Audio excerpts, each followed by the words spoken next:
శ్రీ గురుభ్యో నమః. అందరికీ నమస్కారాలు. ఈరోజు నేను మీకు కామసూత్ర వశీకరణం గురించి తెలుపబోతున్నాను.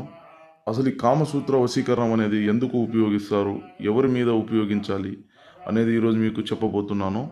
ఈ కామసూత్ర వశీకరణం అనేది ఏ స్త్రీనైనా పురుషులనైనా మన వైపు ఆకర్షించుకోవడానికి, అదేవిధంగా మన కోరికల్ని తీర్చుకోవడానికి ఈ కామసూత్ర వశీకరణ పూజ అనేది చేస్తారు. ఈ కామం అనేది ప్రతి ఒక్కరికి, ఆడవాళ్ళకు కానీ మగవాళ్ళకు కానీ ప్రతి ఒక్కరికి ఈ కామం అనేది ఉంటుంది.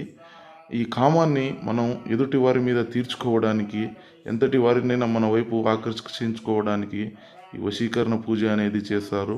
అదేవిధంగా మీరు కోరుకున్న స్త్రీ కానీ పురుషులు కానీ వేరే వాళ్ళు ఎవరైనా మీకు ఇష్టమైన వారు కానీ మిమ్మల్ని కష్టపెట్టిన వారిని కానీ ఈ కామసూత్ర వశీకరణంతో వాళ్ళని ఎంతటి వారినైనా మన వైపు తిప్పుకోవచ్చు.